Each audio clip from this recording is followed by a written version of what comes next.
Welcome to the Take 92 podcast. My name is Sammy Warm Hands. I am your host. And if my voice is a little fucked up, it's because I just finished practice with my band Dead Fucking Serious, who is here in the studio today.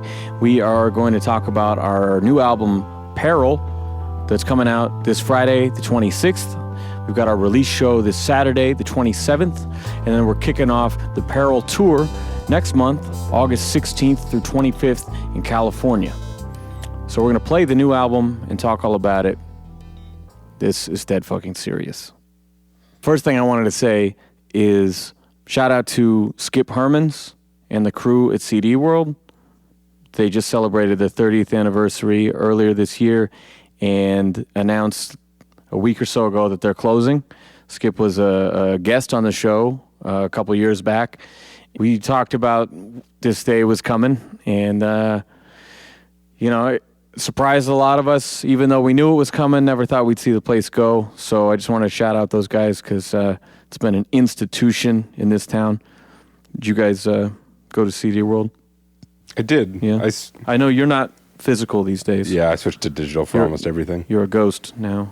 I'm a little more in the digital realm as well, but I still find good stuff physically. Well, because of you assholes. But our album will be on Spotify too. I thought it was a cool place, and like people who went to buy physical things, I thought that was really cool. Yes, and I do have good memories of that place because that was the place where I found a lot of. I liked how they had that like really big local section. Yeah. Of just seeing my friends in a record store was really cool. When we went there right after they announced the closing. I went there and my folks were there. I was just looking through the local section because I've worked on a lot of different projects that they sell, which is nice. And, like we did your record release there for Bear Cub back in 2010. There's still a couple of those there. And I looked at my section and it's so fucking big. And it was just like, it's so nice that to have a place like that, that has so many different titles of me. And like I walk in and, Skip gives me a big hug, and it's like, that's what I'm going to miss is like you just feel appreciated and you feel like an equal. There's the other places you go, and I liken it to Comic Book Guy on The Simpsons. They're just kind of like the crotchety, record store people. And, I just always felt like we were there for the same reasons, when you go into that place, like, I never felt like embarrassed to bring an odd title up there or some shit or whatever. You loser. This isn't Tom Waits. Why are you buying this? Like we'd always just have great conversations. It's like, oh shit, you heard this one? What? Tell me about. And like, oh, have you heard this one? And fucking, it was great. And I always look forward to going there. I was late to practice today because I had to fucking go to Target to buy a new release. They don't treat you like that at Target? Hey, Sammy, good to see you. So there's 2 CDs that came out today that I wanted to get. And one of them, my previous guest, Russ from Good Riddance, I was like, yeah, man, I'm totally going to pick it up on the day it comes out. I always get it at my local record store. Then the fucking store closed, like, they announced it like 2 weeks or something before the release date. And I was like, I realized 2 days ago, I was like, oh, I didn't fucking pre-order it because, like, where am I going to get it? And so I did my pre-order late, and so my CD's going to come late. I thought you just weren't going to listen to it. Well, sorry, Russ. I can't listen to your album. I saw the link. They sent the link at midnight or whatever, but I haven't been in here. I didn't have time to do it. I want the real thing. Mm-hmm. I understand a physical thing. It's better. It's like a nice big record. Mm-hmm. The art, the lyrics, all that. It's a nice thing. It's just you're killing the environment. Oh, you're dooming us all. The guy who didn't buy a straw with his drink today and just sucked it through the little plastic anus in the top. He's like, see, I can do it. I can do it. It works. I'm a good person. You're not. That's all. Yeah. Not a good person if you buy CDs, is what Ben's saying. Yeah, that's sorry, Skip. But you are if you buy our CD. That's the thing, It's made of paper, mostly. Is it a digipack? Yeah. Oh, yeah, it's perfect. I mean, that's all you can fucking get anymore. Like, I tried to get a jewel case for Daydream a couple years ago because the art was a perfect square. and I didn't want to tamper with it, and like the manufacturer I've been using forever, they just won't do it. And so we had to mod. Yeah, we had to mod it to do it. And the same thing with Peril. Like Atomic Disc is the company I use in Salem, and their art person wrote me back, and they're like, "You realize we're cropping off an artist's signature and like copyright thing? Like, is this permitted?" I was like, "Yeah, no, I've sent it to him. Like, it has to be cropped to fit the thing. He made it like it was a 12-inch, and it's not a 12-inch. Like." I'm stuck with your fucking parameters, guys. Like, I'm not gonna put black bars on it like a fucking widescreen movie or something, you know? My computer screen will display images in any aspect ratio. Yeah. So. Yeah, well, okay, fine. Fuck me. The other thing I wanted to say at the top is that our friends 800 Octane just got blindsided by losing their drummer, Dustin. He died unexpectedly a couple of weeks ago. You know, it was really important to me that this show, you know, is our first release in 2 years, and you know, we've been doing this band now for 13 years, and I really wanted to get the gang together and celebrate and have, you know, be all the people we care about. And like, I could have asked bands that are more current and have a better draw, and I could have played at a venue that people like more and got paid more. But I just really wanted to do this a way that was genuine and true to us. And Octane was getting back together. They never broke up, but like, they hadn't played a show in like 4 years, and they were getting back together for us, just for our show. And that was amazing to me. Like, I don't know if I've seen them since they played at my wedding in 2008. You know, individually I've seen them. You know, those guys just mean the world to me, and you know, we've been playing together since 2001. That was just the worst news, and I went up to Dustin's memorial, I think it was last weekend, in Longview. Got to spend some time with them and with the Broadway Calls guys. They have a side project called Wonderly Road, and Dustin was drumming for that project. It's like a country thing that Josh is singing. You know, it was really nice to connect, and like, people told stories and bands played, and it was like a perfect send off. You know, just like, I had never seen anything quite like it, and a lot of funerals can be so detached and like paint by numbers kind of, and the way that it was done really just honored like who we are and how we do it, you know. And his drum kit was on display, and it was at like an actual venue, you know, in a theater with a stage, and you know, so as much as it was heartfelt and real, it was also kind of celebratory. And they played a tribute that they wrote that day. They were on the fence about if they were going to play our show or not, and we told them, like, of course, don't feel obligated to do anything. I didn't even expect this to be a question. I'm not going to replace you on the show. I used to do an Octane cover, so we're going to play that as tribute. But we spoke after they played their little tribute at the memorial, and they decided that they want to come to the show because they really still want to be a part of it, but they don't want to play because, as Dave, their singer, put it, if we're not going to play for 4 years, then we're going to come back. It's like, I don't want to play a terrible show where none of us can hear each other and keep time, and the energy's fucked up, and you know, everybody's just off their game, and you know, it's not right. Which I totally agree with, and I'm thrilled that they're coming. And you know, Dustin was just an amazing, talented dude who, you know, brings a smile to my face, and one of my favorite drummers I've ever recorded in this room. You know, I got to record them twice in 2007 and 2008, and he had been in the band not too long at that point, but he was just like brought so much fucking energy, and it was just great. He was one of those dudes that was like, you know, Octane, they were growing up and having families and like career kind of jobs, and he was the dude who was like, oh well, I'm gonna be in fucking 3 bands, and you know, keep working. This is my grind, you know. And I love that about him. I relate on such a deep level, and even though we didn't know each other super intimately.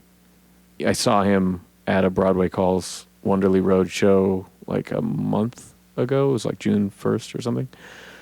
And we hadn't seen each other in fucking forever. And so it was just really nice to see him. And we talked for, I don't know, a long time, on and off for hours that night. He had gone out to Nashville and played a bunch of music out there, and then had come back and, joined this project with the Broadway guys, and seemed really happy, and we were looking forward to sharing the stage again. And, Justin from Octane was texting me like, oh yeah, we had practice the other night. It was so good. Like, everyone's having a lot of fun. And so I'm just really thrilled that they can be here and share this in some way, even though there's obviously going to be a big void. It's a crazy thing to fucking go through out of nowhere as somebody who's, in his 30s. Like, you never see it coming, so I just wanted to shout out those guys, and RIP to Dustin, and we'll hold a place for you at the show for sure. So, sad stuff aside, that's why I wanted to lead with that, because I don't want that to be an afterthought. That's an important thing. Mm-hmm. But God, this has been such a heavy, fucking impossible record. And I'm finally getting close enough. We're days away where it's like, okay, I might actually finally be excited again. It's just been You'll let yourself be excited. Soul crushingly fucked, from every angle. And I'm so ready for this to come out and for people to hear it, and the reviews we started getting as of yesterday, just making me feel like, okay, they're getting it. This is what we put in all this work for, like, I know we have something special. I still think you shouldn't underestimate the idea of putting all this work into something and then never sharing it with anyone. Just having it be a secret thing, like you make it and then you immediately destroy it. So no one gets to experience it but you. That's not dissimilar to what happened to Squalor, because our plan was, all of us were playing together in 2006, 2007, disbanded for a while in 2008. No one liked this band. No one cared about this band, And so when on the cusp, I think really they're like just about to break through. Well, I mean, I thought that I was like, oh man, like what happened? Like everything's all fucking like metalcore and like tough guy and like slow breakdowns and all this stupid shit. I tried to wear tank tops. It didn't work. Yeah, you had the basketball shorts on, and we were like, let's just make some fucking fast, like old school, like real hardcore shit. People like that. They did not like that, and so. We've been playing again since 2012. We'd occasionally get show offers or whatever, and we'd be like, what for? No one cares, And then once Squalor happened, it was like, all right, well, no one's ever going to hear this, but let's make this shit like the best thing. Because like in all my years and all the albums I've made, like I never had like this is my good. Oh, you make punk rock too? Like, show me an album. Like, I got a bunch of shit from high school, and some, just I got some really good covers. I like No Effects. Yeah, got some great covers, and so it was like, let's just do this for us. And there's option A, which is the expectation, and that is no one will care, but we'll have this great thing finally to look back on our time in the band, and then we'll break up. Option B, somehow miraculously people will give a shit and we keep playing, and all that period was just you and me. Mm-hmm. It was basically a recording project up until Squalor. Yeah, it was. It was just like, okay, we got somebody to do a tour, and then he left. Okay, we got somebody to do another tour. Cool, let's do that one. And then, Ben's going to come back and fill in for a show. Hey, we got one more offer. Can you do one more? Okay, we got offer TSOL. Can we do a third one, please? And so it's just kind of been, the the project that really was just trying to die that we never let die. You know? It keeps getting better on its deathbed. It just true. each thing is better than the last. Well, that's the thing is like really it's our chemistry that's kept this thing afloat, you know, because I hate being in bands. You know, it's terrible. You know, this process has been really hard over the last couple of years because it's like you and me are always here, and then like the other person is a wild card all the time. You know, it's so hard to get people our age to take time off work and, you know, do all this stuff and care about a project that they didn't write or really have anything to do with. Like, oh, I played all the shit on the record. You want to learn it and come play live? I'm like, I guess. Yeah, I'll be honest. I always had a big hurdle with that being in things where like, it's not me on the thing. Yeah. Well, I don't want to support this. But Yeah. now it's like, as long as I like it, I don't care. That's Yeah. good. As long as the thing sounds good, that's fine. Yeah. Yeah. You were on the old bad ones. Yeah. Yeah, I know. I remember.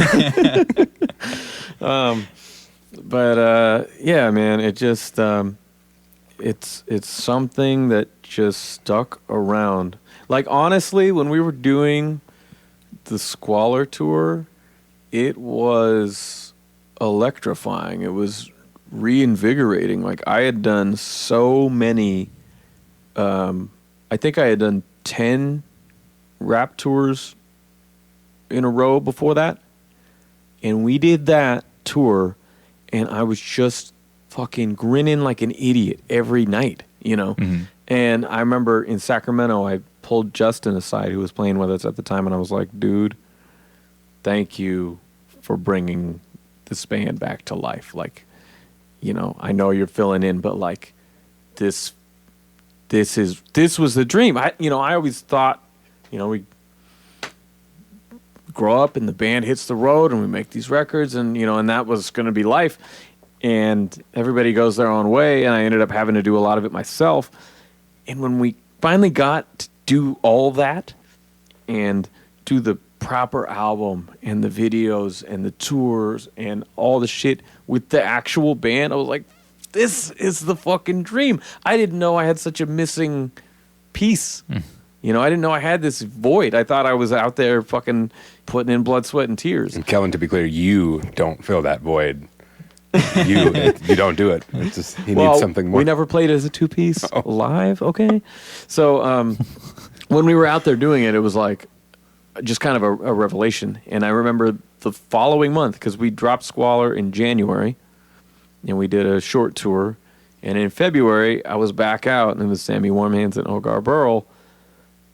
And the first, like, few shows, I couldn't muster any enthusiasm. I was, like, fucking around and just looking at the ground and fucking, like, I just didn't care. And I was, like, telling Doug, Peril, I was like, man, I'm really sorry. Like, I don't know what's wrong with me. I don't feel like I'm performing. We're just fucking standing here. Like, when I go out and do a rap set, it's an entirely different thing than this, and I can put a lot of heart into it and really make a memorable performance. But when you're rapping in a group, it's even less engaged than that, because half the time I'm just standing there going, hat, cat. You know, and just doing the backups. You're pushing the button on the APC. Don't sell yourself short. I don't do that. I just tour with a fucking iTunes playlist. No, I don't like that shit. I'm there because I'm a fucking lyricist. But doing that, even if I had just gone on a solo rap tour after that, it would have been less jarring. But the fact that I was going from this just guttural, passionate fucking, thing that was such a physical release and sweating it out in basement shows again, like high school days. I mean, it felt so good that going and then doing the rap tour as a duo was just so much less exerted that I couldn't even connect to the music. And I only say that to be like, and that was a record I was super proud of, Rare Form. And the first tour was awesome. But the second tour, I just couldn't even give a fuck because the band had just reminded me like that's what I fucking am supposed to be doing. I didn't tour with you, obviously. I wasn't there. But no, I had the same thing playing those shows where it was like, we did 3, right? Yeah. 2 or 3. Yeah. Each one, I knew more of the songs.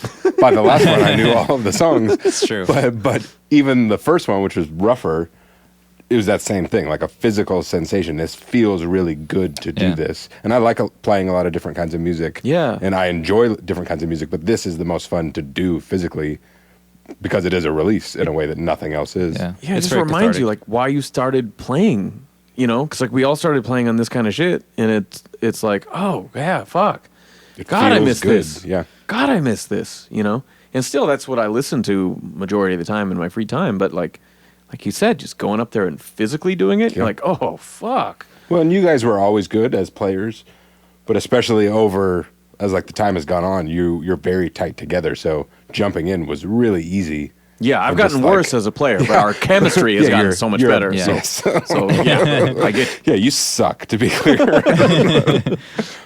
But no, that's what it made it feel good because I played with a lot of people in different situations, and that a lot of the time doesn't feel good, like the way you feel playing with the other people. Yes. Was it that type of music though? No, it was all reggae. That's all I ever did. But even then, But the it's just dynamic like of other people. being able to lock in with each other, combined with playing such aggressive music, again, such physical music. Yeah. Because if it was like really sloppy, I probably would not have enjoyed it. Sure. Because Yeah. it would have just been a headache. Because then only you were sloppy. Yeah. And it was fine. Nobody listens to the bass, okay? They just feel it. Right. Doesn't matter what They you feel do. it. Well, Yeah. no, it's totally true because it has that growly tone to it, right? And live, it's just got all that bottom end, right? And you are such a presence on stage in that. Well, back in the day, you didn't used to be, and Chris was that. Yeah. Because he would be swinging this bass headstock like an axe I and was shit. so you know? jealous. Well, because you were mostly playing. He's Such going, an inferiority complex. he was going nuts, right? Took his shirt off. Oh, how am I going to... I'll wear a tank top. and shorts. But then at these shows, the dynamic was different, and you're like, I have no stake in this. Let's fucking have fun, right? And that came through because I had so many people say, "Man, that was the best you guys have played," and I was like, "That was the worst we have played." They can't But tell. it was They the see most. it. But it may have been the most energy. I don't know, or at the very least, there was something unique about it, something real that was happening between the three of us that just worked. That I had numerous people say like, "Oh wow, that like you guys are sounding really good lately," and I'm like, "We're not, but thank you for getting something from this." Yeah, Yeah. that's live music anyway. It's more about what you take away from it. Right. Exactly. As long as people don't record it. Yeah.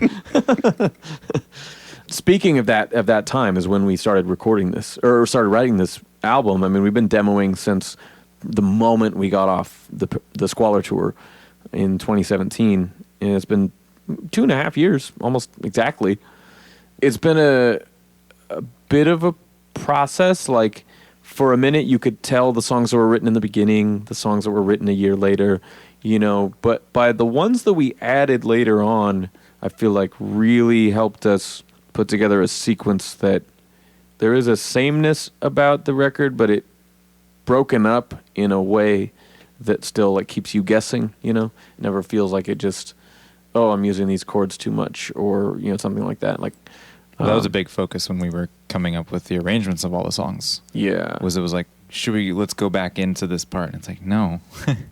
yeah. Stop it there, and then go into something else. Like trim the fat, essentially. It's like we don't need to repeat something if it doesn't feel necessary. Yeah, and I mean that's been our approach for a while, but it was definitely elevated this time. Yeah. Where I would say that was a big, at least for me, that was a big focus of the final outcome of the song. Was Yeah. like, how can we make this just as smooth and like you can see it all just from listening to it through. Like it gets to the point, stays with the point. exactly, And it's like- but still creative and unique enough that it's not like just playing the same 3 chords for a minute and a half and then done. It's like exactly, and that's the key for me is that I mean, when we reformed in 2012, it was like, okay, what do we want to do? Because we had gone through a couple different phases of styles, and I mostly blame you for that. Who's your favorite band then? It's like a Korean girl group, probably. Yeah, that was when It was the the downfall K-pop happened. influence, Yeah. I was writing. You're the bringing some beginning of the weird Hallyu ideas. Wave. I was early on that. But when we got back together and we did so as a 3-piece, it was like, okay, well, let's get back to the basics and just do like, we're gonna do straightforward riffs. But this is a different kind of basics than it was at the beginning. Well, it is. Because the beginning was more of like, again, a throwback to original hardcore, and this is not quite that. Right. Yeah, and that was, I mean, there was very clear lines in all of our past releases that's like East Coast hardcore riff, little skate punk thing. And it kind of had this back and forth about it. And, I played this for Crosby, who used to play with us, and, his reaction was like, this, like, you have arrived at the sound, you know? And it's no more like a mix of this and that. It's whatever. It's like, oh, no, you have actually found your style, which took us fucking forever, apparently. But the fact that we didn't give up on it, I feel really good about. Like, I would hold this up as, it's hard to look at it objectively because it's so new, but it's definitely my favorite thing of this style, if not my favorite thing I've ever worked on. I mean, I feel really happy with the way that it was, the arrangements. We did a little, I mean, you could say we did months of pre-production, or you could say we did just 2 years of pre-production, because on and off, as we're demoing these songs, and, it's like, Kellen, come over. I got 2 songs. Okay, cool. And we arrange them on the spot. We record the demo, and we never play it again until next time we meet, and we got 2 new songs to learn and arrange and go through all that stuff, And as we were doing it, they were so isolated that the fact that everything flows together this well is an accomplishment, So we spent so much time on getting the transitions and like, even just the realization of like, oh, well, live we'll play, these blocks or do 4 or 5 songs without stopping. Like, I listened to Squalor and it was like, oh, this kind of drags like a regular CD. Like, this doesn't feel, like when you go to the punk show, you see the punk bands and then you see the DFS set and you're like, what the fuck was that one? 3 songs? How many, and you didn't quite know, and people would always come up to me and like, how many songs did you play? And we're like, 17. They're like, what? No way. And I liked that about it. And our live presentation had gotten so much better than, like watching the old tapes of us where we play a 45-second song and then talk for 3 minutes. It's so hard to watch. What do you guys think of George Bush? No, it wasn't like that. It was just like, you guys don't care about us. I'm just going to torture you. That's what a great way to approach entertainment. Yeah. And that's what you get when I'm on the mic.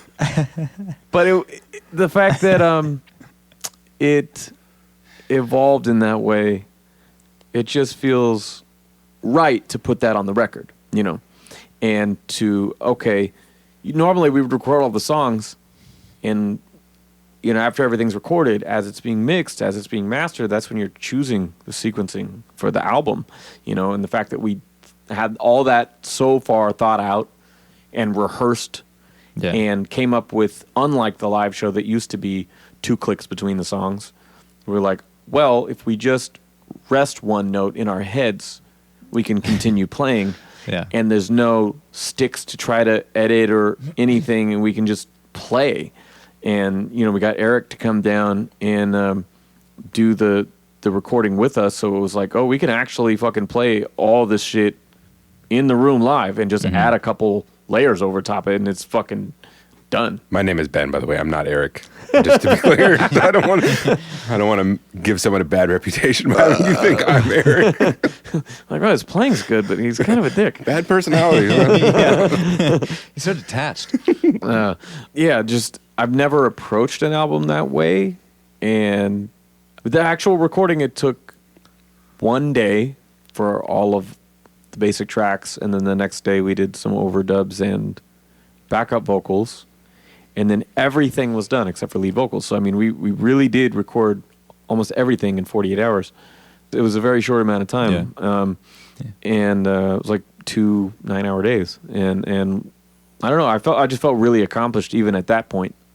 And then you know, bringing back Winston to do the album cover, and even the photo shoot from the original art concept that we put inside with Rob and Tracy. I mean, that stuff turned out so good. And you know, working this thing out with Bill Stevenson to have Jason Livermore do the mix and master. I mean, it just, everything about the record was different.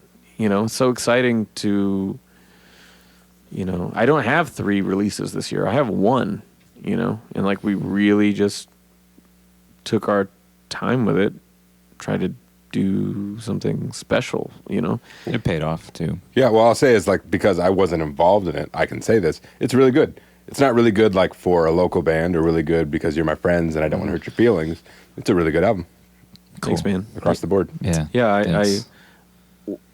I appreciated just having you as an ear during that process, because not only are you someone who's familiar with the band because you were in it for so long, but also familiar with all of our favorite Blasting Room albums and the way that they sound, and you know what I would want to get out of this collaboration. You know, it was valuable to have, you know, your input on that stuff too. Yeah, pretty much all I said was, this sounds great. Like, I don't know what to say to make it sound better because it sounds really good. I have no like, critical feedback. Yeah. But just having the conversation was good for me to think out loud and process it. Because when I heard the first mix, I was like trying to put my finger on any familiar aspect of it, because like I recorded every part of it, and I had done just a quick rough mix, and like, you know, oh yeah, here's the reference just in case, you know.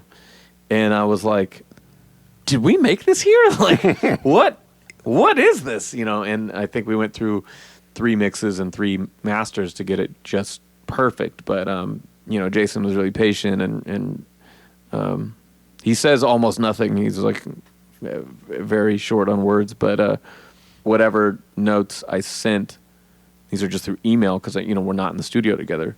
He was very spot on with bringing those changes to life. And you know, the fact that like when he had finished, sent me another email that was like, yo, I almost got a ticket speeding listening to this shit on the way home. You know, I was like, oh, that's nice. Thanks, man. You know, like, I'm glad that you worked on this for fucking the last few days and then decided you wanted to play it again on the way home. Like, listen to it. That says something. Yeah, I think so too. You know, just the fact that people who don't have to listen to it want to listen to it. Yeah, that's nice. It just, I don't know. I'm very happy with it too, and I think that because we did so much time, like spent so much time in pre-production and like just listening to the songs and playing them, and like you were saying, like basically making it like as if we had been playing them for months, which I guess we technically were. But yeah, I mean, we made it like a tour set. Exactly. Yeah. And then we'd play them and play them and play them, that when it came to recording, it just felt like another day, you know.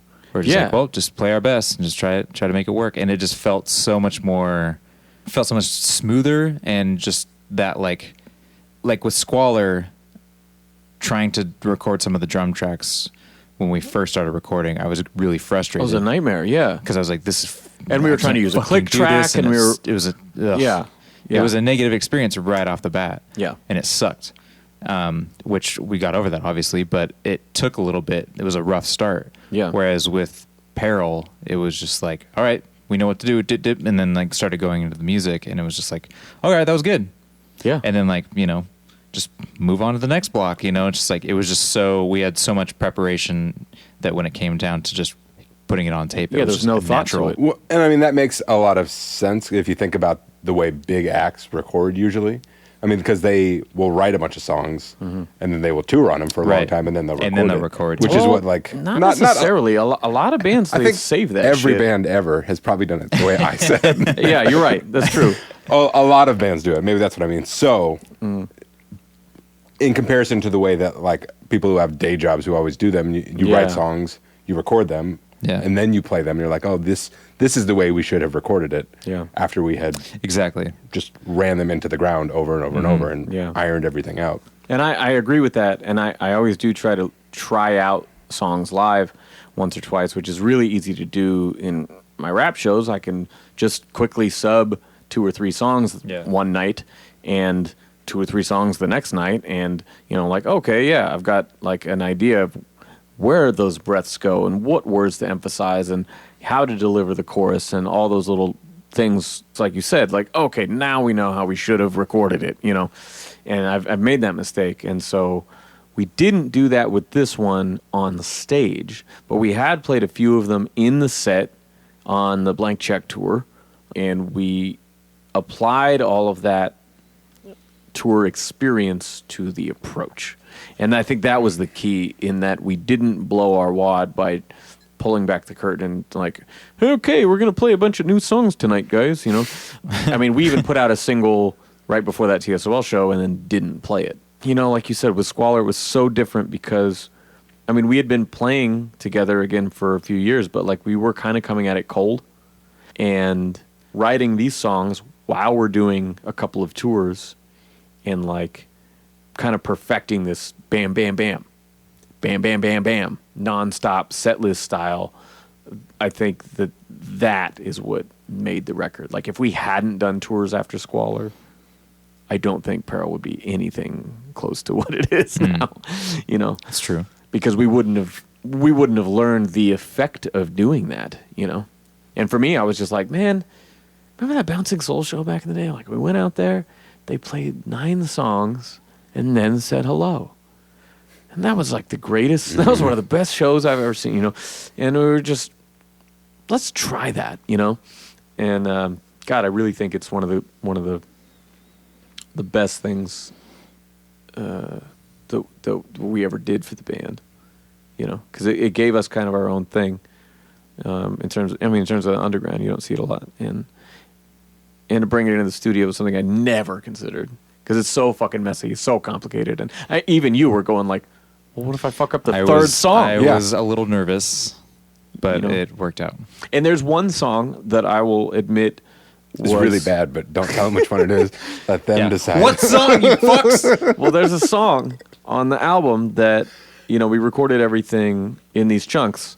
And one song in the middle of one of those chunks kept being played just way too slow. So we did the block over and over, and it was like, okay, we got the block. We got it. And so we ended up just like cranking the tempo on that other song. We didn't do any of these on clicks, but just playing it super fucking fast. You threw it into Pro Tools and then you quantized and then we sped it up. we just squished it because that's the pro name for speeding up a track is squishing. But I remember when we put in the faster version, edit it to the same start point.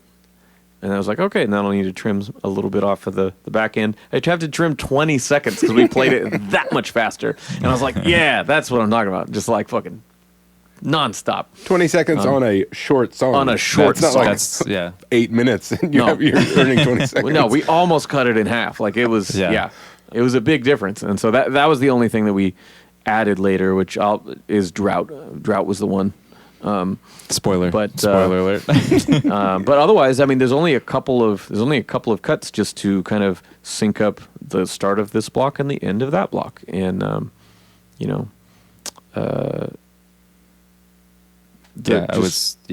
glad that's how we did it too, and that it worked out for the final product, because there was certain blocks where I was really afraid of like hitting a stick or like the rim of like a tom or something like that. I'm like, fuck, it's gonna be on there forever. Yeah. Well, yeah, because when I pitched really it, you were like, what? Yeah, you want to do what? You're like, I'm the fucking drummer, man. How many times am I gonna have to play those 4 songs exactly. in a row? That was I was worried I was gonna get burnt out by the end of the day and be like, we got to play this block 5 more times. I'm like, fuck. And then and then it just gets worse and worse and worse. But it worked out. Well, and the way that I can't stress enough that I feel like, I mean, the band as a whole, but this record in particular has just been like moving mountains and doing trying to pull off impossible things.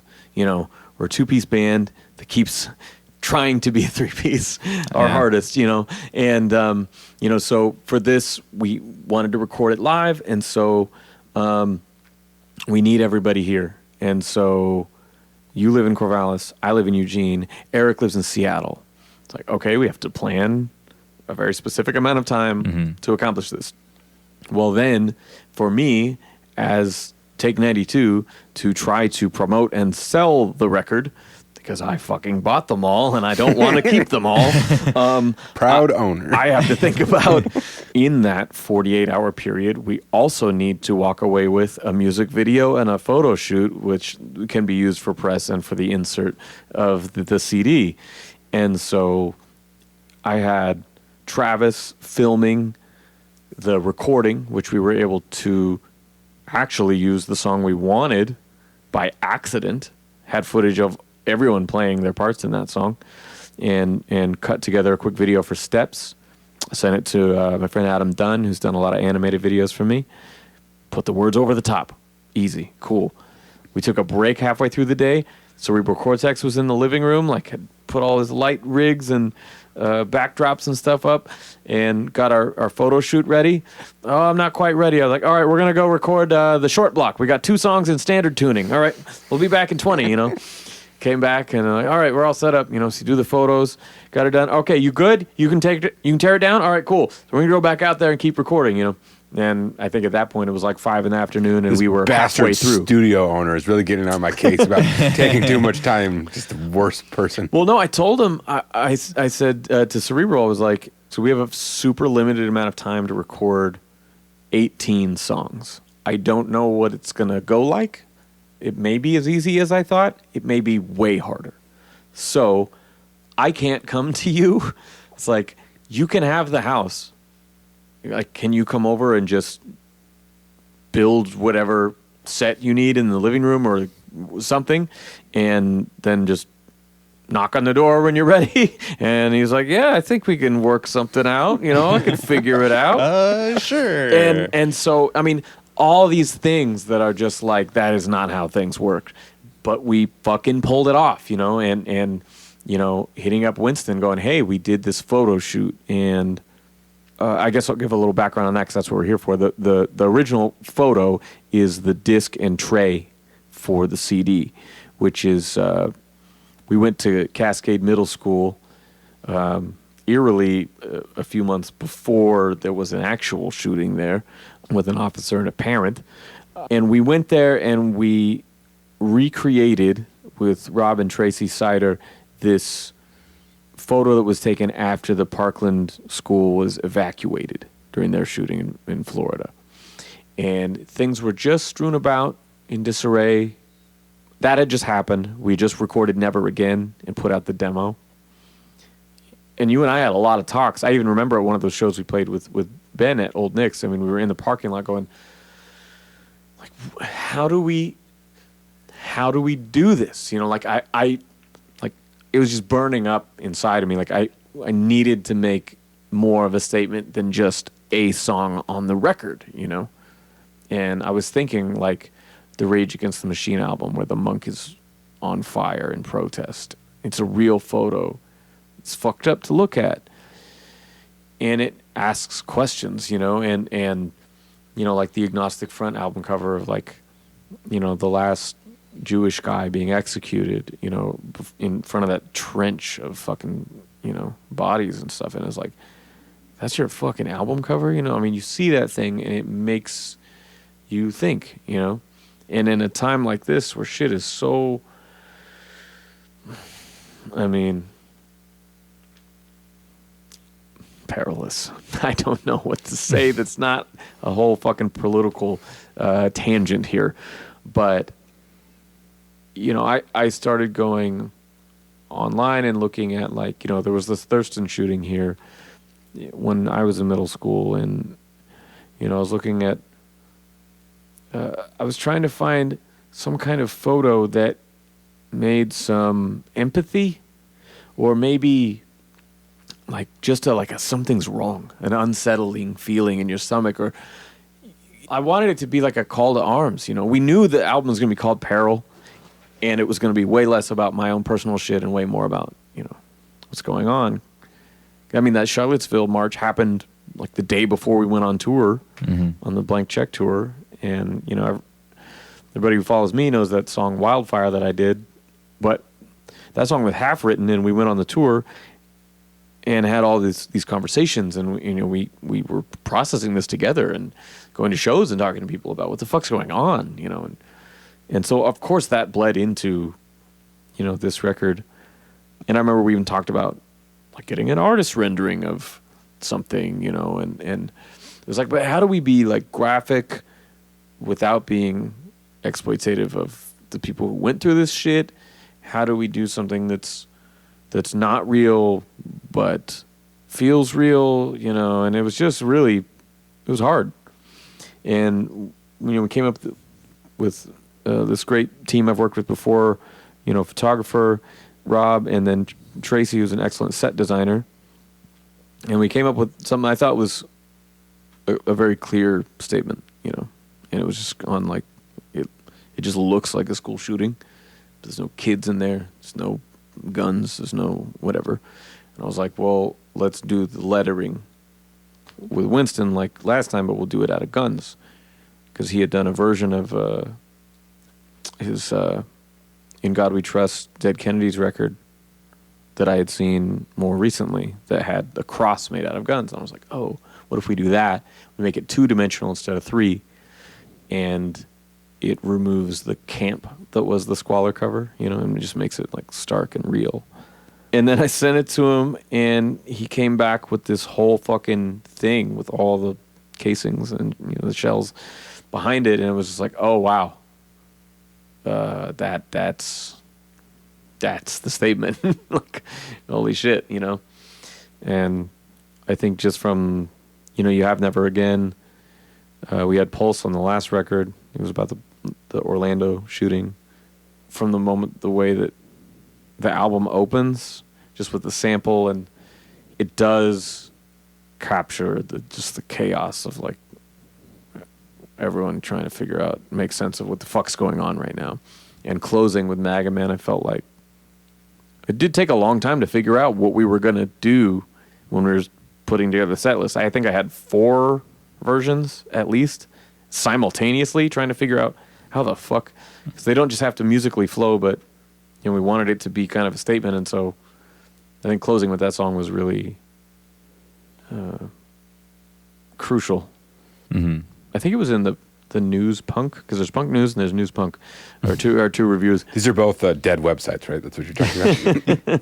No, I think it was in the News Punk one that, you know, talked about how it just feels like one statement. You know, I'm glad, because there is variety of topics and different things going on in there, but the tightness and consistency is what really, I think, drives home the message. You know? Even when the message varies, the feeling is still there, you know? Well, it also reflects the anxieties that you could feel almost every day. Yeah. You know, because it goes from one topic to the next, and your mind is always racing. Yeah, that's a really good way to put it. It is. And that's one thing that I really liked about even going back to the arrangement of the songs and everything. It was, everything is strong and to the point, and it's frenetic.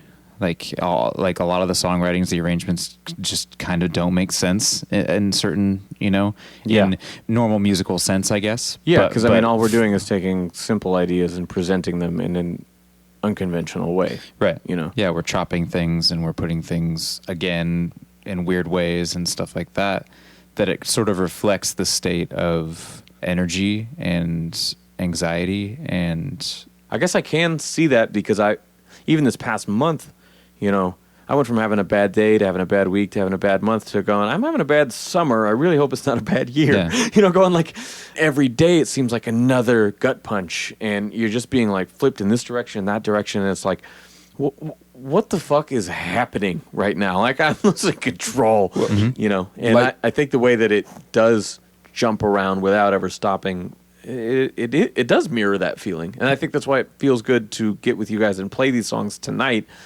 When I've been having a hard time, but it still feels great to go through this material. Yeah. Life is chaotic and cruel and like painful, and it always is, and it always has been.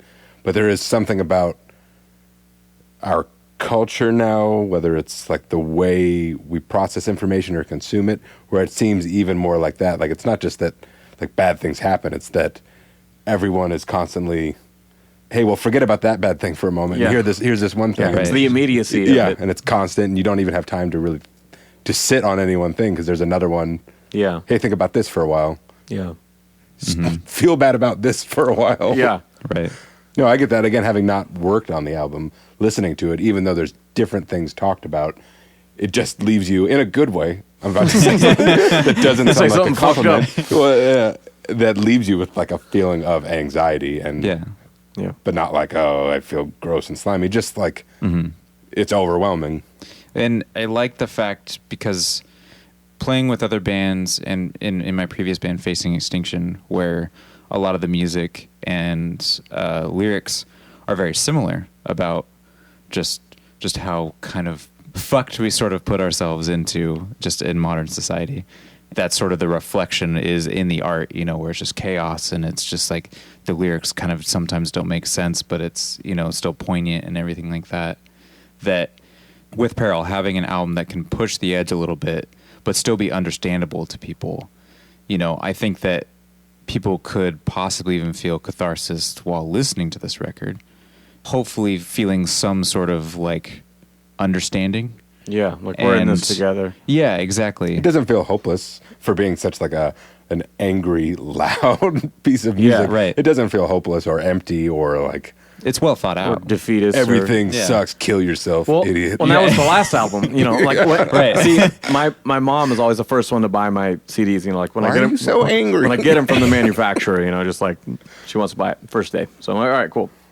And she listened to it and read the lyrics, and she's like, I just feel like it's so sad and depressing and angry, and like, are you okay? And I was like, And I was like, what? It's like, I feel like a celebratory feeling when I think of this album. I was like, especially compared to the last one. Like, think about the opening line on the last album and the closing line on the last album. It was nothing left in life for me. Okay, that's how it starts. And the end of the album is, why try? I won't lie. Jeez. You know? And so, like, the whole thing was just like, fucking, maybe we should all just kill ourselves, you know? And that was how I felt at that time. And then everything changed with the tour, and I just was able to get out of my head a little bit, and like, you know, and obviously, you know, just fucking our whole reality was rocked by skinheads in the streets and shit, you know. From then it was like, what the fuck are we doing, you know? And so I feel like there's a little bit of like, we're all going through the same shit. We're all on the same ride. It's like going to a Mark Maron show or something. In his first like 15 minutes, he's like not telling a lot of jokes. He's just like, he's like, you guys are feeling it too, right? You know, like, what the fuck's going on, you know? And I think there's a little bit of that in there, but it's also a little bit of a call to arms, you know? And it's just like, we're not fucking allowing this shit, you know? Like, first track on this album, you've got the upper hand, but we'll take a stand, you know? Straightforward shit, but it's like there's a little more, you know... Agency? Doing something? Yeah, you know, there's a little more that's not so personal, woe is me, you know... If only anyone else knew what it was like to feel this way about the current events. You know, and I still got, you know, a song about my dog dying and, you know, stuff like that in there, but... Well, but even those lyrics are, you're on top of your feelings. Like, yes, it is a dire moment, but the way that you wrote them out is sort of like, I don't know what to do because I'm losing one of my best friends, but you're exposing those feelings as like the process that you're going through, you know, whereas like the Squalor being like, I don't care, whatever, you know, it's like, it's too loose. Well, I mean, Squalor was really personal lyrically to me. Yeah.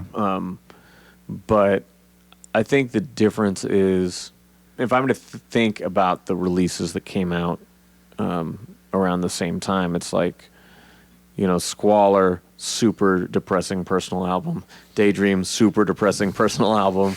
And then the next year I did Figures of Speech, where I'm just like having fun and talking shit and all this whatever. But this album I was working on through that same period, and it's a lot heavier than Figures was. There's a lot more going on. I don't know. I mean, I haven't hardly written anything this year lyrically, because I just felt like when we finished this, finished writing and demoing these songs, it was like, oh, I got all that off my chest. Like, thank you.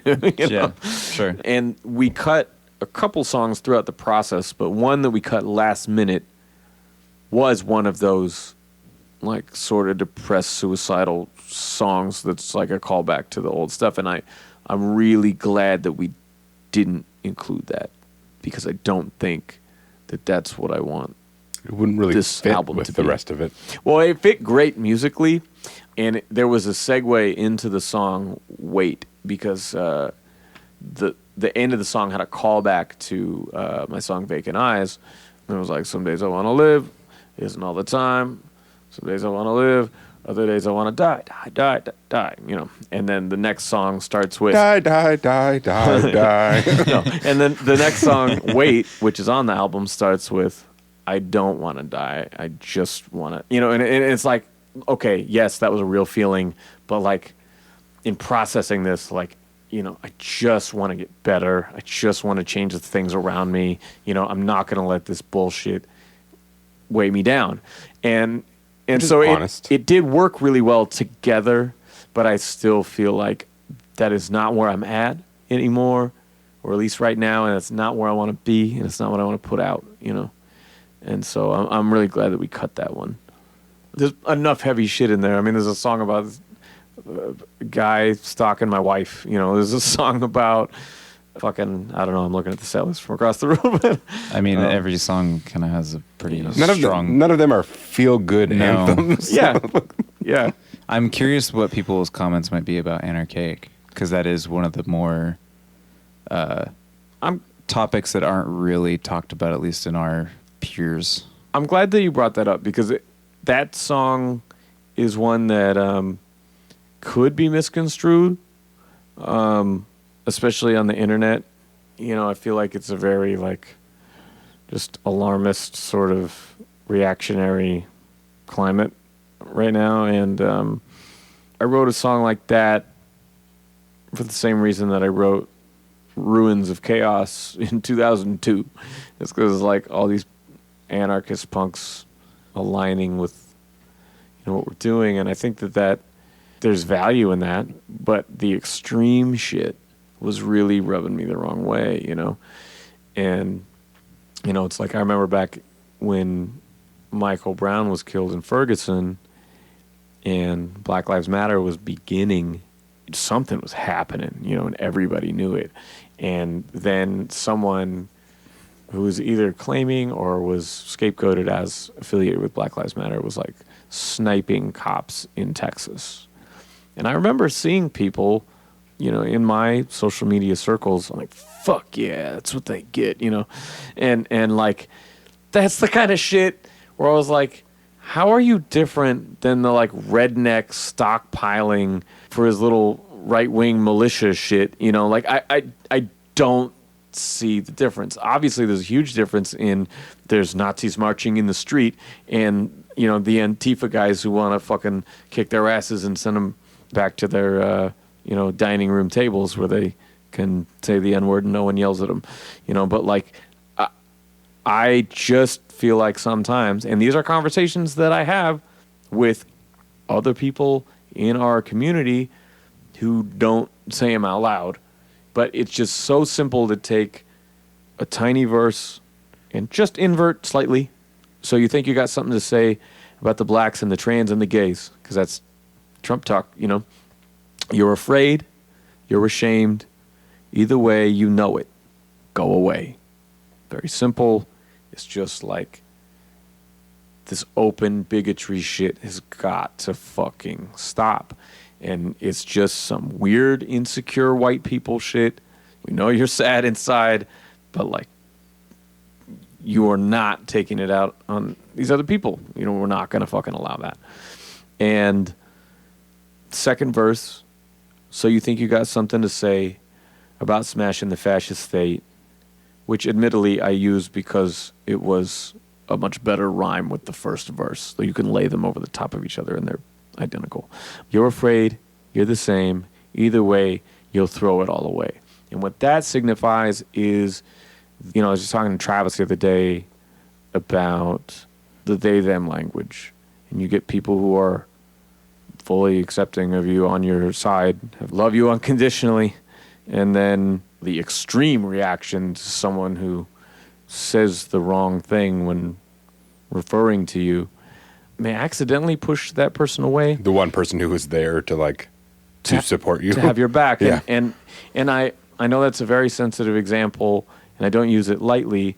Another one that I wrote about in the song Wildfire is when the left was introducing the idea on a broad scale of privilege.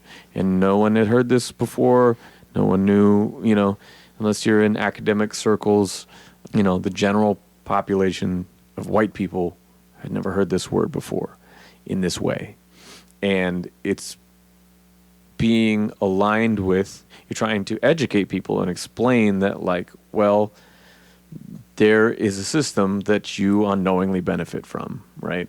And people would use the words white supremacist in terms of structural, systematic injustice, which are technically valid, but those words, when being thrown at people who are caught in the middle and don't understand yet, are completely alienating, because you're calling me, wait, you think because I fucking, X, Y, and Z, you want to liken me to a Klansman? Are you fucking kidding? And so you lost so many people. I mean, who would have joined you? Exactly. You think of the people who, there are studies that say Bernie Sanders, when he lost the primary, had voters that went to Trump. And you're like, how the fuck? Where is the correlation? To me, that is the correlation of people who were on your side, but basically being like, well, you're not doing it the right fucking way, you piece of shit. And the left has a very hard line that can be condescending and can be alienating. And so I take a very big concept that we could talk about for hours and reduce it to a couple of lines, which is why I feel like it could be heard and dismissed, and written off. And, DFS is the next cancel culture fucking casualty, whatever. Yeah. But I think that there is validity in that, and I had Peter Feliciano on this show before he started his conservative podcast, and I thought that he was going to be taking that sort of approach of let's not fucking murder each other over, these minuscule differences in what we're talking about, when we can actually come together on them and go after the big problems, Sadly, I tuned into that show and he was telling racist jokes and dropping the N-word and shit. Wow. After which I had a very long phone call with a guy that I don't actually know that well, ripping into him like I was his stepdad or something.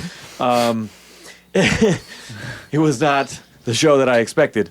So that aside, I just felt like, I don't know, that's a real feeling. Those are conversations I frequently had with a lot of people.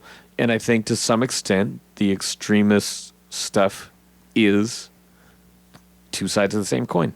And that's how the song ends, is on that point, is that, you're two sides of the same coin of the ones who divide us, because we could all be pointed in the same direction trying to make, positive change, or we could be just fighting amongst ourselves and divide the faction while everyone rallies behind the fucking orange man. And on that side of the aisle, there's no question.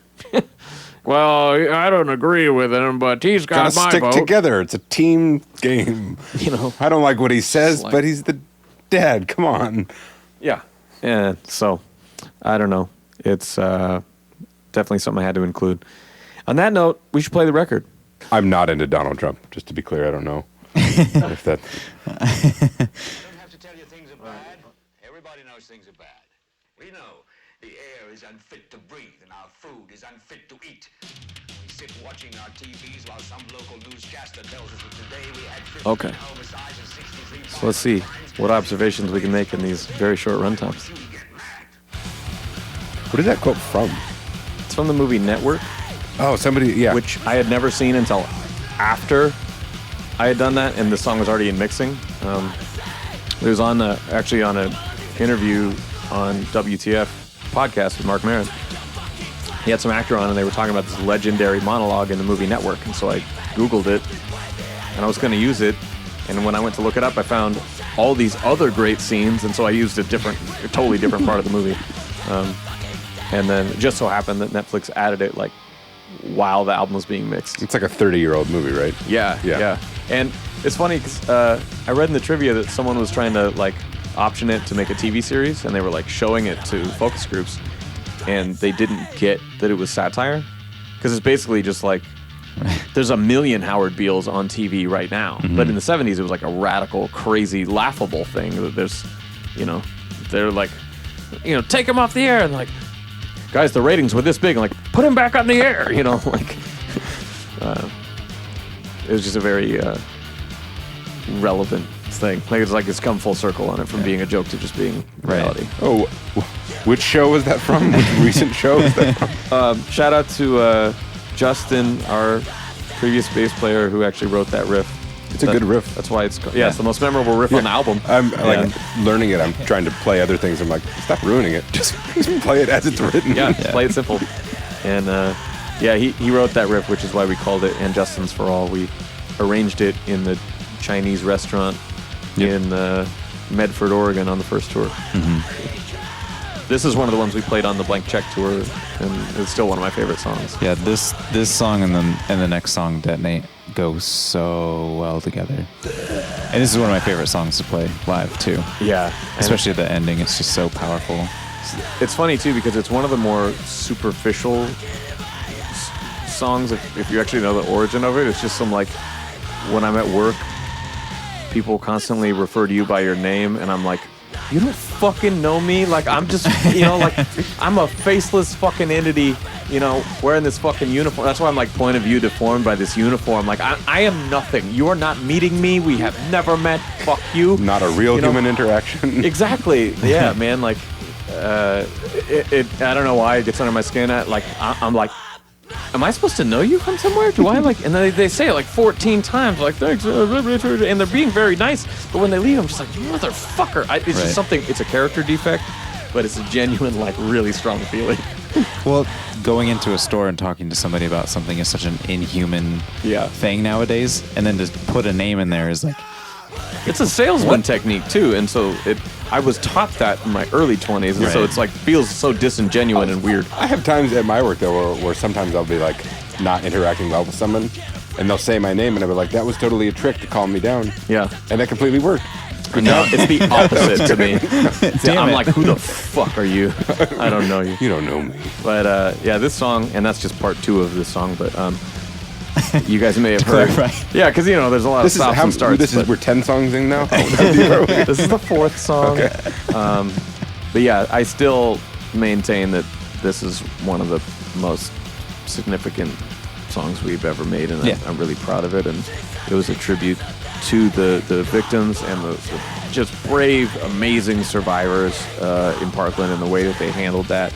And this we call bullshit. Well, obviously a nod to Emma Gonzalez and that brilliant speech that she made, and calling out these pieces of shit for pocketing all this lobbyist money, and then walking up to their faces and saying, "Oh, I'm so sorry. I wish we could have done something to help." And so that one you probably heard, but I'm really happy with how the final one came out.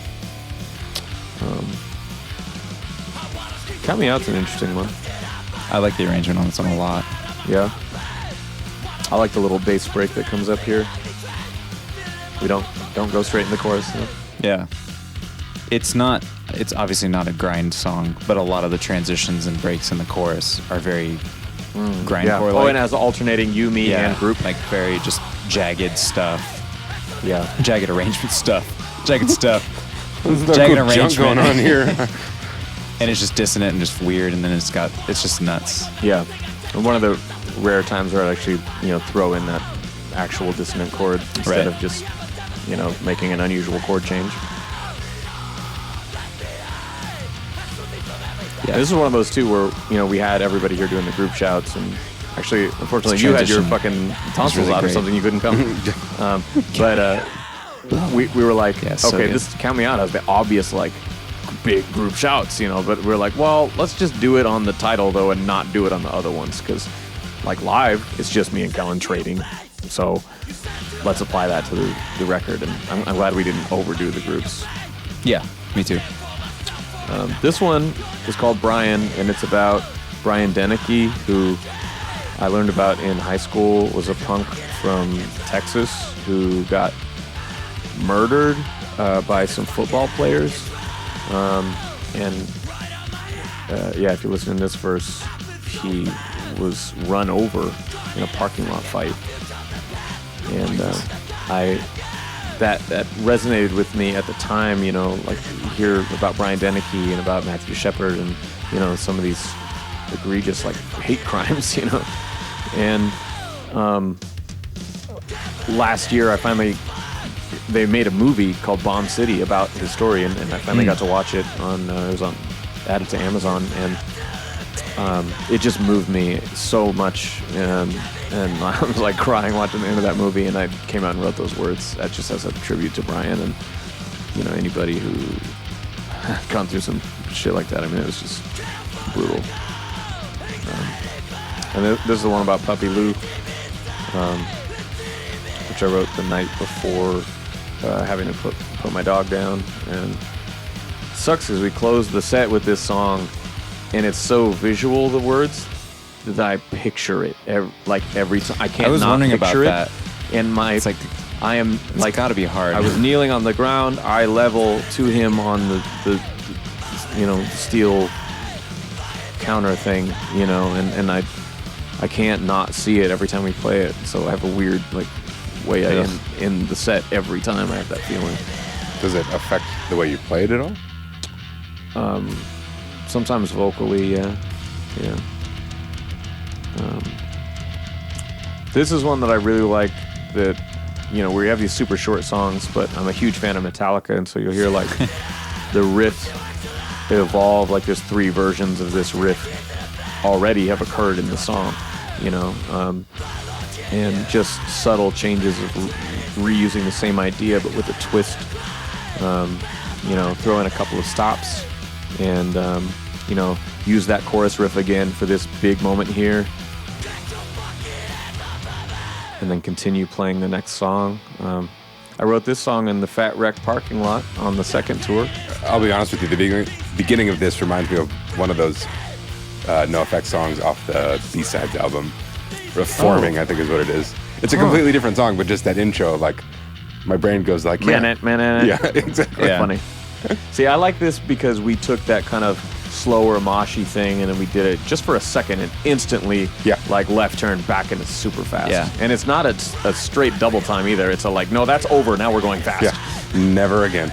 But yeah, and the lyrics for this were written, I think, on the way back from the Blank Check tour. It was the same day or the day after, and remember we just had some emotional conversations in the van, and it started with we were playing oh man, what would your funeral song be? I'm oh, mine was this, it just got super heavy, and I remember just driving the van crying, and we stopped laughing at your sadness. We stopped at a truck stop, and I had hugs and whatever, and I wrote this in my notepad on the hood of the van. Aliens. This is one we're not playing live, but was the first single. We realized that where it fit in the set list, we would have been playing it so goddamn sloppy. Yeah, it was not. It wasn't doing it justice, and it really needs the group vocals too. Yeah.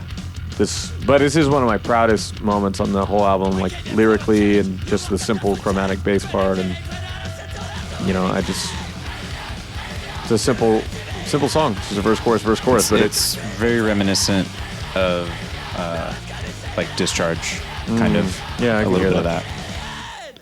Is that also a NoFX song? Shut up. I was glad that we got the F- comparison in the review that came out today. I thought that was cool. I wrote it back and was like, oh, I'm glad you picked up on that, because they were like a huge influence to us back in the day. Yeah. This was one of the early ones too. We wrote it after the Squalor tour. Of being like, I was going through all this depression shit, and but like, now I feel like I was doing better, and now it's like all coming back and shit's falling apart. And then like, oh yeah, and Justin quits the band 2 days after we got home. Yeah. It's like I felt I was making progress, we're doing better, and I'm like, oh no, we're fucked again. So that's the 1 step forward, 2 steps back. This is Drought, the one we came back and played faster. As you can hear, is pretty quick. Yeah. This song I didn't even care about, like, both verses have like compound words that I dropped the second half off of, because it just, I don't care. I wanted it just to sound. Just want to get over with it. Be sound really quickly. pissed and really short.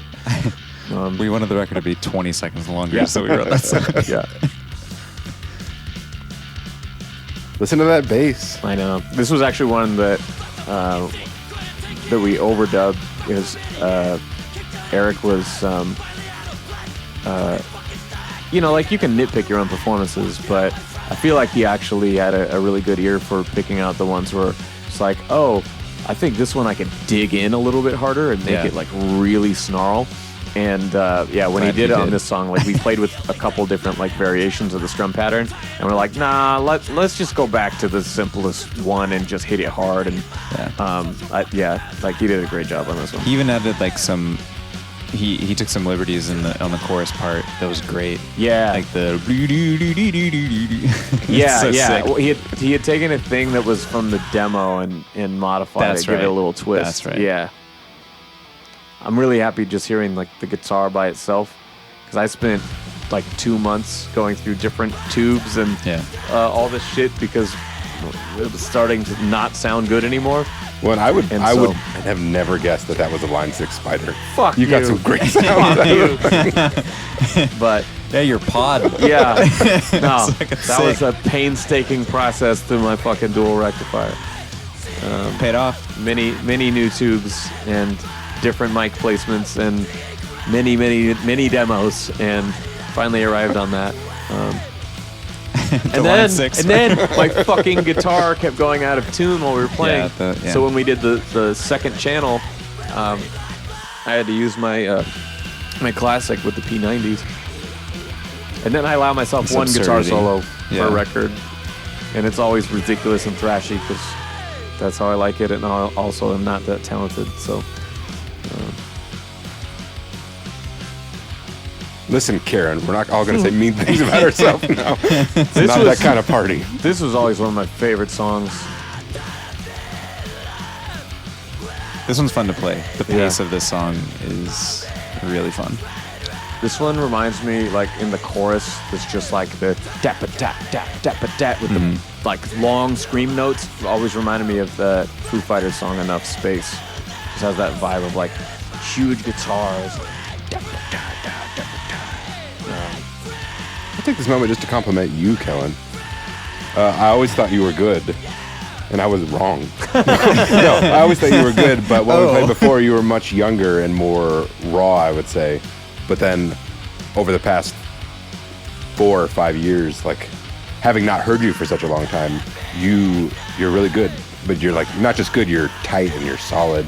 Your energy is very high but consistent. You're not sloppy, you're not all over the place. It's like playing music this fast at this level, especially as the drummer, you have the hardest job, and it's really easy to not sound good. Yeah. By the way, that was not an edit. That was one that sounds like a punch that's real.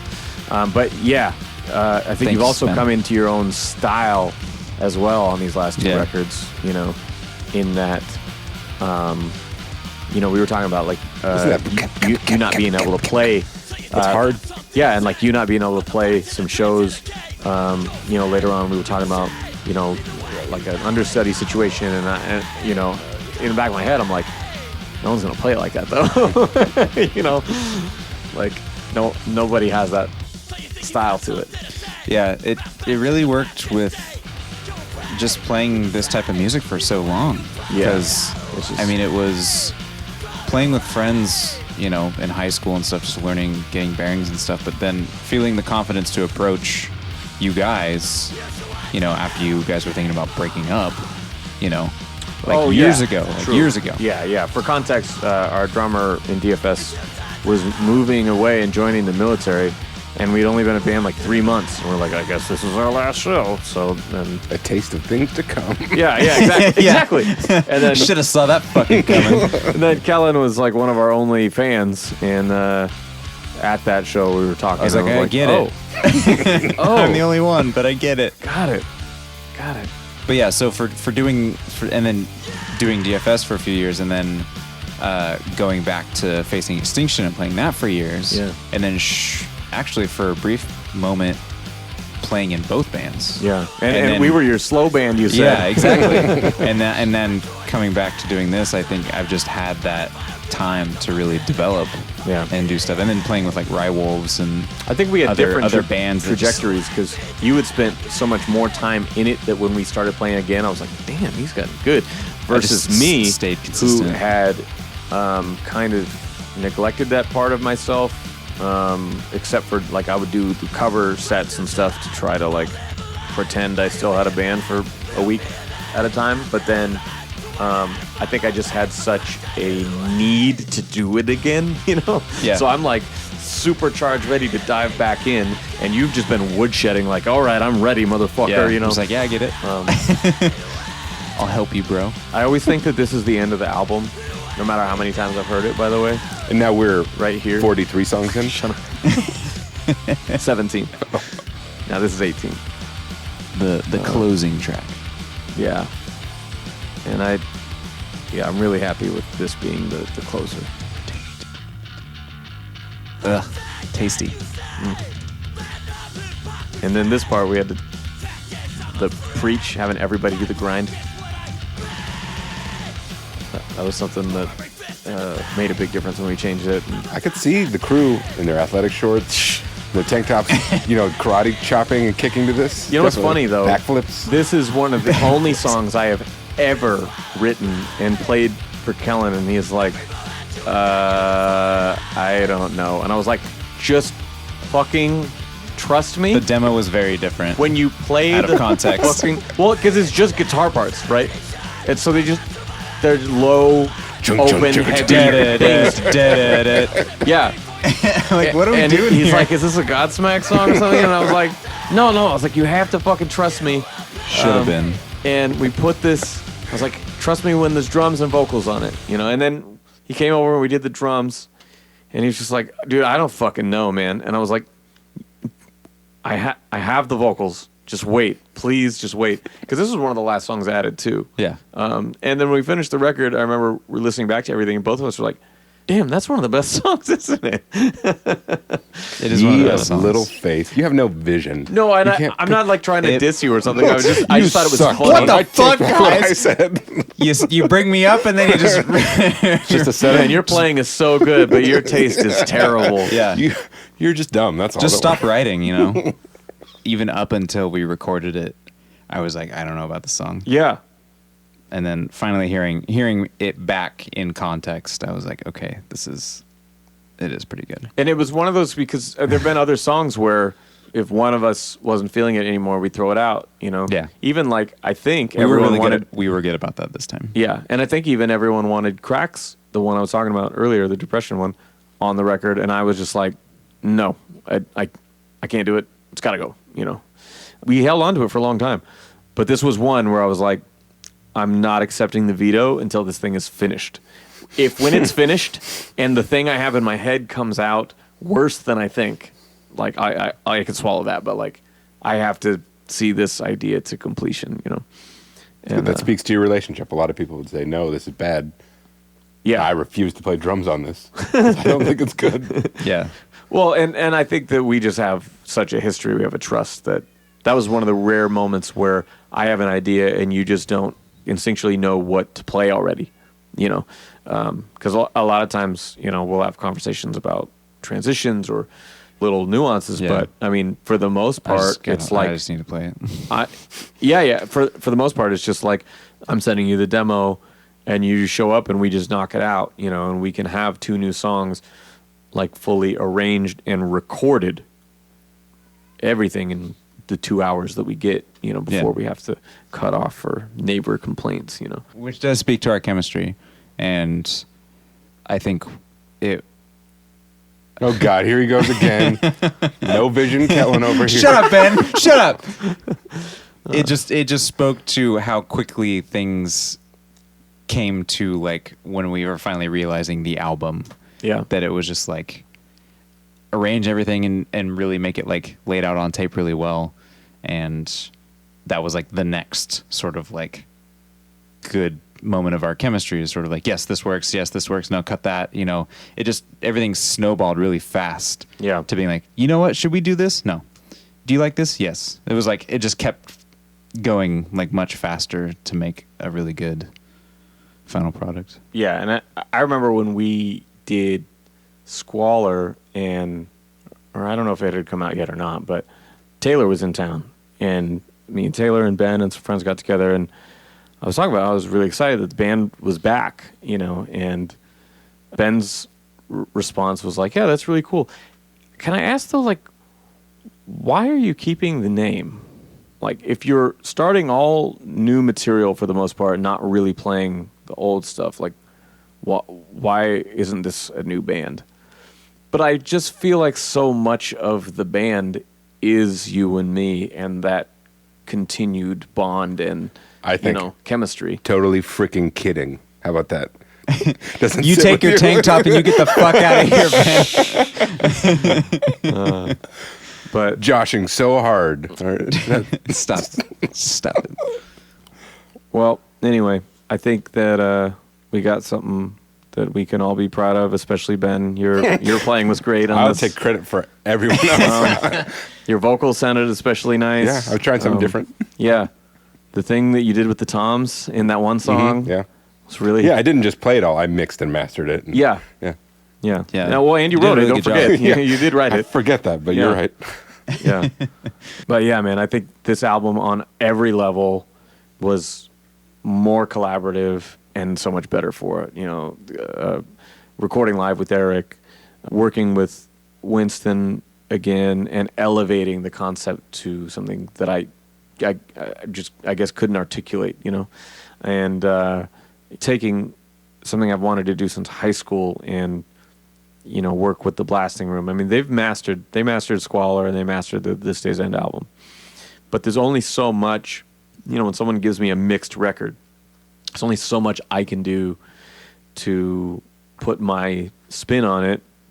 Being able to give them just everything, that was some like bucket list shit for me. It was very expensive having those contributors, but all of those things between our chemistry and tour experience bleeding into the flow of the album, and, you know, the way that they elevated the music. Because I mean, we all heard the rough mix. It sounded good, but it sounded a hell of a lot more like Squalor than what you hear now, you know.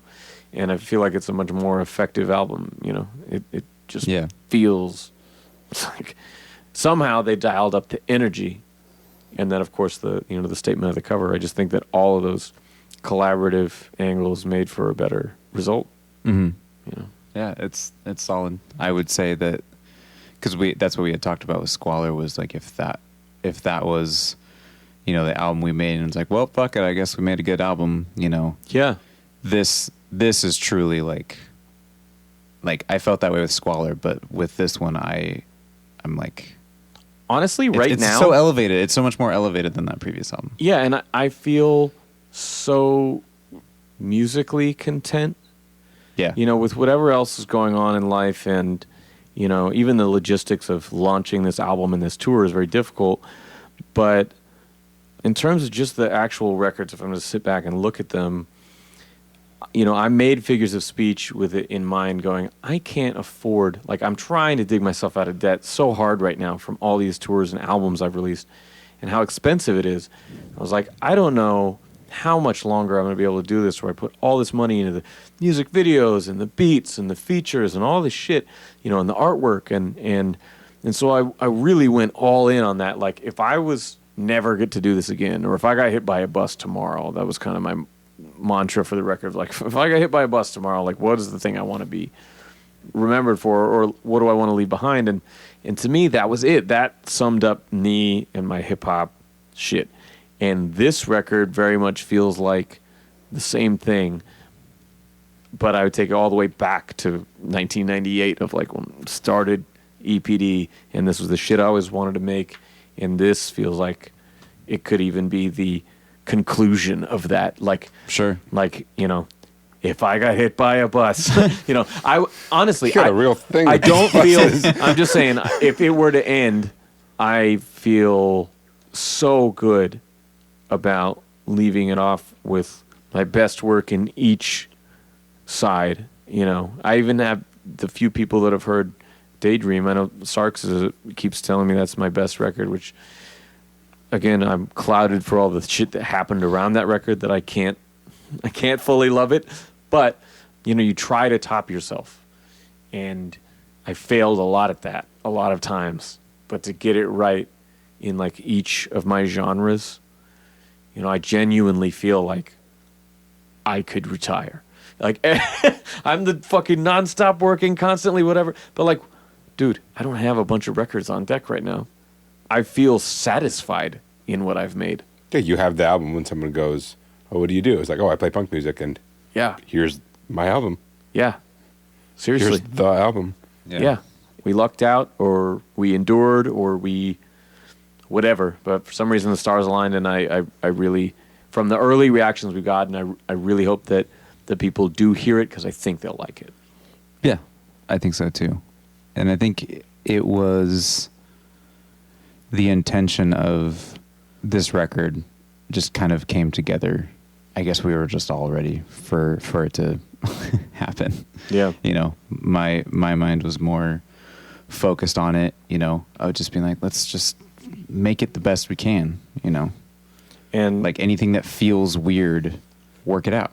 Or if anything Or it goes that away. we don't like, just get rid of it. It's like we don't need to salvage something because of like, well, what if? Yeah. It's like, no, just let's put what we want just down. And this just happened to be it, and it just happens to be really good. Kellen's going to be driving that bus that hits you. I think it, That's what he's... I think Yeah. it I bought a captures- Greyhound yesterday.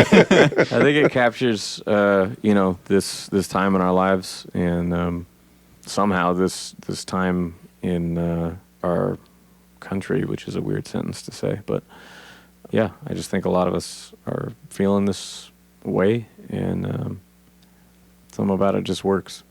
And I still have I have ideas, in doing this.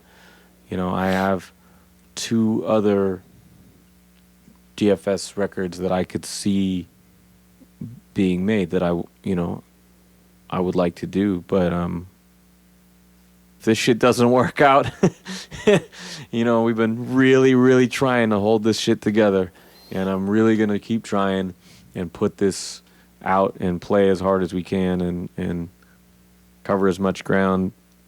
But I think it's a good last chapter if it has to be. I would agree. Normally, I would close by playing a song from the artist on the show, but since we just listened to everything, well, we did talk over it. Yeah. We did talk over it. Play it again, Sam. Oh, Well- that has to be the end. Don't say anything else. Stop it. Okay. All right, that's the show. Thank you guys so much for listening all the way through.